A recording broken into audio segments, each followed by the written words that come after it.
Shalom, kami dari kelompok 8 yang beranggotakan Brian, Kevin, Nahum, dan Wilmar. Di sini kami akan mempresentasikan sistem demokrasi parlementer di Indonesia.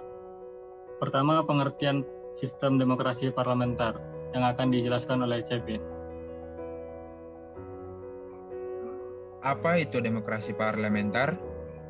1. Menurut Schumpeter, demokrasi parlementer yaitu sebuah perjanjian yang dilakukan oleh institusi dalam upaya untuk mencapai hasil keputusan dalam mengambil kebijakan dan memberi peran yang lebih tinggi kepada legislatif, serta membelakangi peranannya dari lembaga lain dalam tugas kenegaraannya. Kedua, menurut Kierstrom, demokrasi parlementer yaitu perorganisasian dalam sebuah lembaga negara yang berbeda di dalam pengambilan keputusan dengan cara delegasi atau keterwakilan, yaitu salah satunya tanpa melibatkan peranan lembaga lain yang berusaha untuk menjaga keterbukaan. Ketiga, menurut Gramedia Blog, demokrasi parlementer adalah demokrasi yang memberi lebih banyak kekuatan kepada legislatif atau disebut juga dengan demokrasi parlementer. Pihak eksekutif memperoleh hak kekuasaan atas demokrasinya hanya dari legislatif, yaitu parlemen. Kepala negaranya juga berbeda dari kepala pemerintahan, dan keduanya memiliki tingkat kekuasaan yang berbeda-beda.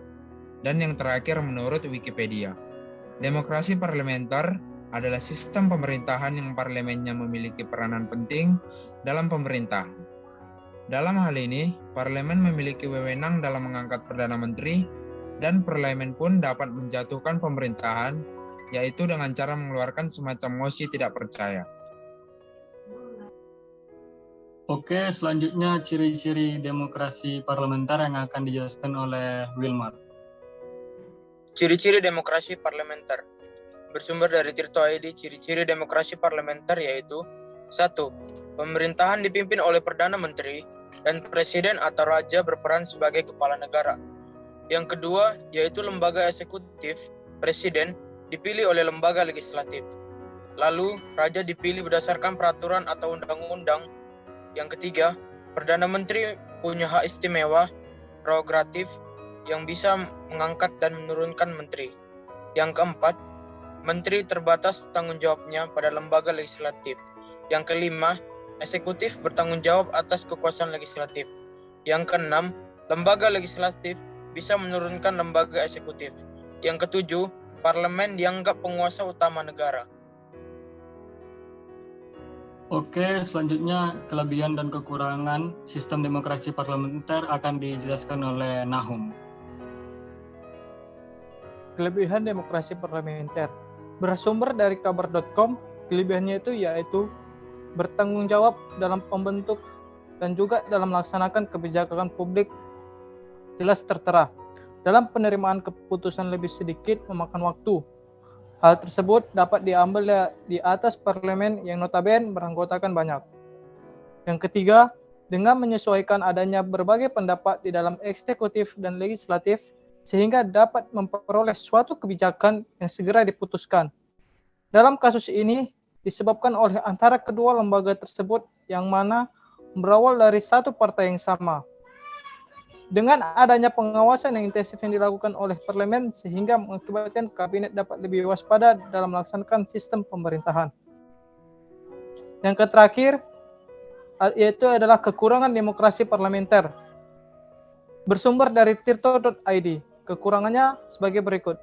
Yang pertama, jabatan kuasa eksekutif atau kabinet bergantung pada dukungan parlemen yang berakibat suatu waktu bisa dijatuhkan parlemen. Yang kedua, periode pemerintahan eksekutif tidak selalu berjalan sesuai tergantung suara dari parlemen. Yang ketiga, waktu pelaksanaan pemilu atau pemilihan umum selalu berubah-ubah. Yang keempat, eksekutif berpotensi mengendalikan parlemen ketika mayoritas pendukung atau teman partainya ternyata banyak yang menjadi parlemen.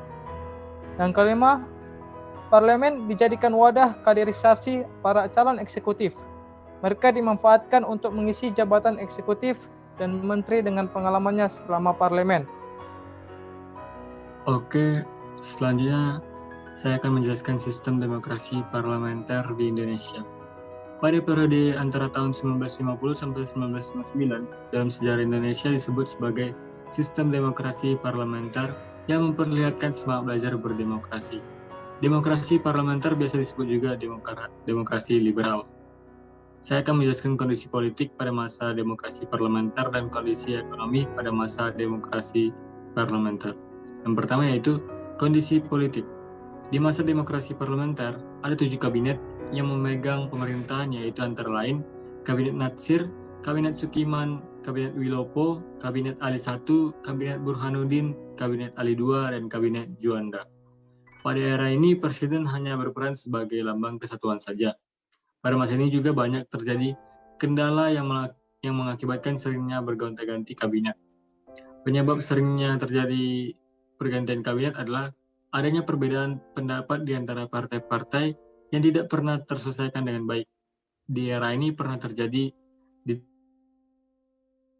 dikarenakan pemberontakan yang terjadi di seluruh wilayah Indonesia, seperti gerakan DI atau TII, gerakan Andi Aziz, gerakan APRA, gerakan RM, gerakan Permesta. Namun, ada juga prestasi politik yang tercapai di masa demokrasi parlementer, seperti sistem multipartai, pemilu pertama pada tahun 1995, dan Konferensi Asia Afrika atau KAA. Yang kedua, kondisi ekonomi. Pada masa ini, ekonomi bangsa Indonesia masih tidak stabil dikarenakan banyaknya hutang negara, tenaga ahli belum ada, jumlah penduduk yang terus meningkat, dan kebijakan ekonomi masih mengikuti pola pemerintahan Belanda. Adapun pemerintah membuat upaya memperbaiki ekonomi Indonesia, yaitu yang pertama, nasionalisasi bank oleh Kabinet Sukiman, yaitu pemerintah membuat bank sentral dan mata uang sendiri di Indonesia. Yang kedua, gerakan Banteng. Pemerintah berupaya untuk mendukung perusahaan-perusahaan seperti memberi kredit, pinjaman atau modal pada pengusaha-pengusaha. Namun, upaya ini gagal dikarenakan kredit, pinjaman atau modal yang diberikan malah dipakai untuk biaya konsumtif. Yang ketiga ada gerakan Alibaba, yaitu Ali untuk pengusaha lokal dan Baba untuk pengusaha non-lokal atau pada masa itu Cina. Untuk pengusaha lokal, pemerintah memberikan kredit, pinjaman atau modal, dan untuk pengusaha non-lokal, pemerintah memberikan jabatan dengan catatan pengusaha non-lokal harus memberikan pelatihan terhadap pengusaha lokal. Dan yang terakhir ada gunting Syarifudin, yaitu dengan mengguntingkan fisik uang kertas menjadi 2 bijian yang sama. Bagian kiri uang bisa dijadikan alat penukaran dan bagian kanan uang bisa ditukar menjadi sertifikat atau surat di nilai mata uang 30 tahun kemudian dengan bunga 3% per tahun. Namun demikian, periode tersebut sesungguhnya tidak hanya menampilkan segi negatif saja, seperti banyak terjadi kesalahan, melainkan juga terdapat berbagai segi positif sebagai bentuk pembelajaran demokrasi. Lebih lanjut, Wilopo atau salah seorang Perdana Menteri pada era tersebut menegaskan bahwa sebaliknya harus diakui bahwa zaman itu telah menjadi sebagian sejarah kita sejak merdeka dan berlangsung hampir 1 dasawarsa, serta banyak unsur-unsur di dalamnya yang patut kita pelajari lebih dalam. Wilopo 1978. Oke, sekian presentasi yang dapat kami sampaikan. Kurang dan lebihnya mohon dimaafkan. Atas perhatiannya kami ucapkan terima kasih.